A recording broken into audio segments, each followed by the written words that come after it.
வரலாற்றை அர்ப்பணிப்பிலிருந்து ஆரம்பிக்க ஆசைப்படுகிறேன்.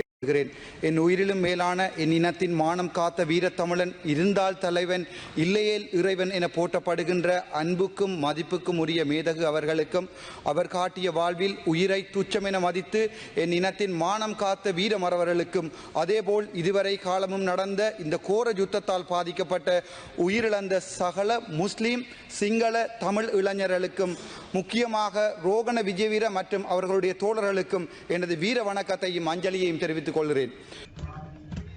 நான் மிக நன்றியுடன் இருக்கின்றேன். எனக்கு இருக்கும்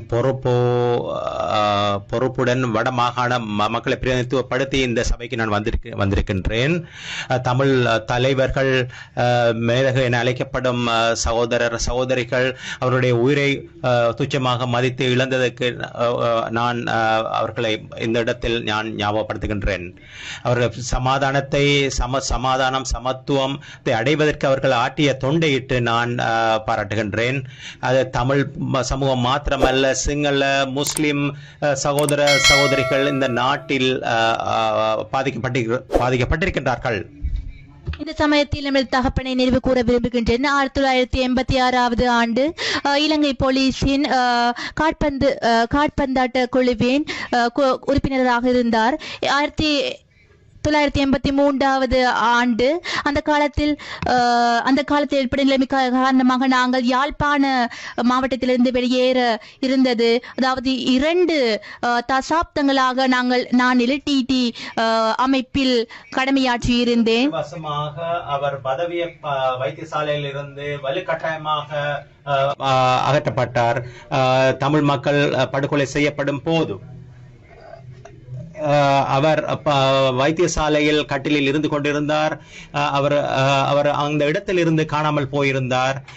எனவே நான் உண்மையை பேச வேண்டி இருக்கின்றது. என்னை மன்னித்துக் கொள்ளுங்கள்.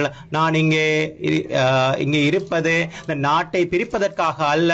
ஒற்றுமை இந்த நாட்டில் சமாதானம் நிலவ வேண்டும். அதற்காகத்தான் நாங்கள் வேண்டிக் கொள்கின்றோம்.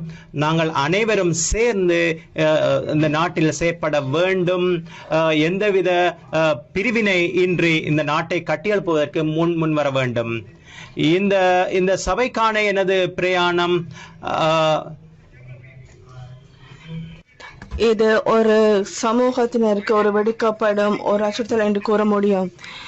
எனவே இதற்கு எதிராக என்னுடைய இலட்சியங்களை நோக்கி என்னுடைய குரலை நான் எழுப்ப விரும்புகின்றேன்.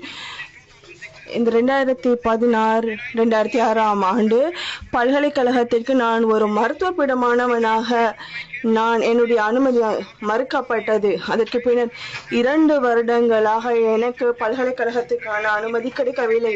2015 ஆண்டு தான் நான் பட்டதாரியாக முடிந்தது. எனினும் நான் எதிர்கட்சி உறுப்பினராக வந்துள்ளேன். இதற்காக நான் முன்னாள் பாராளுமன்ற உறுப்பினர் சுமந்திரனுக்கு நன்றி தெரிவித்துக் கொள்ள விரும்புகின்றேன். கழுபோவிலை பொதுநா வைத்தியசாலையில் ஒரு மருத்துவ நிர்வாக அதிகாரியாக எனக்கு பதவியாற்ற கிடைத்தது. அப்பொழுது பல ஊழல் மோசடிகள் இடம்பெற்றதை நான் கண்டறிந்தேன். அதே போன்று நான் வைத்தியசாலையின் பல வைத்தியசாலையின் பணிப்பாளர்களாக நான் பணியாற்றி உள்ளேன். ஊழல் நடவடிக்கைகள் தொடர்பாக நான் பல கருத்துக்களை 19 நாட்களுக்குள் என்னால் வெளியிட முடிந்தது. அப்பொழுது பல வைத்தியசாலையில் இடம்பெற்ற ஊழல் மோசடிகள் தொடர்பில் நான் வெளிப்படுத்தினேன். அதாவது இது ஒரு அரசியல். இதற்கு எதிரானவர்கள் இதற்கு எதிராக கண்டித்தார்கள். பாராளுமன்றம் சுயாதீனமாக செயற்படும் என்று நான் நம்புகின்றேன். எனக்கு தெரியும் இதனால் இவர்கள் பொறுப்பு கூறுவார்கள், சமத்துவம் அனைவருக்கும் சமத்துவத்தை வழங்குவார்கள் என நம்புகின்றேன். கடந்த காலங்களில் ஏற்பட்ட கடுமையான காயங்கள் எங்களுக்கு இருக்கின்றது. அவற்றை நாம் நிவாரணம் தேட வேண்டும். எமக்கு மிகவும் ஒரு சோகமான துயரமான ஒரு கடந்த காலம் இருக்கின்றது. இடம்பெயர்ந்து இருக்கும் எமது சகோதரர்களுக்கு நாம் எமக்கு தேவையான உதவிகளை செய்ய வேண்டும். அவர்களை மீள குடியமர்த்த வேண்டும். அவர்களுக்கு பாதுகாப்பு வழங்க வேண்டும். அதே போன்று வடக்கு கிழக்கில் உள்ள ஆயுதம் தாங்கிய இராணுவ வீரர்கள் இருக்கின்றார்கள். எனவே நல்லிணக்கம் என்ற பேரில் அதற்கு நாம் தீர்வு காண வேண்டும். அதே போன்று பிற நாடுகளில் உள்ள எமது தமிழர்களுக்கு நாம் இலங்கைக்கான பிரஜா உரிமையும் பெற்றுக் கொடுக்கப்பட வேண்டும். அவர்களது பூர்வீக தாயகத்துக்கு அவர்கள் மீண்டும் திரும்ப வேண்டும். இந்த நாட்டில் உள்ள அனைத்து இனங்கள், சிங்களவர்கள், முஸ்லிம்கள், இந்திய வம்சாவளி தமிழர்கள் அனைவரும் முன்னுரிமை வழங்கப்படும் வகையில், ஒருவரும் பாதிப்புக்கூடாத வகையில் அனைவருக்கும் சமத்துவம் வழங்கப்பட வேண்டும். உங்களுக்கான காலம் முடிவடைகின்றது. எமது டயஸ்போராக்களுக்கு நாம் அர்ப்பணிப்புடன் செயற்படுத்தப்பட வேண்டும். அவர்கள் எமது நாட்டுக்கு மீண்டும் செயற்படுத்தப்பட வேண்டும். அவர்களுடைய முதலீடுகளுக்கு நாம் வழிவகுக்க வேண்டும். எமது பிரஜா உரிமைகளுக்கு ஒரு ஒத்திசைப்பு வழங்கப்பட வேண்டும். எமது நாட்டின் பொருளாதாரத்தை ஸ்திரப்படுத்தும் அதே நேரம் டயஸ்போராக்களின் உதவியை அதற்காக பெற்றுக் கொடுக்கப்பட வேண்டும்.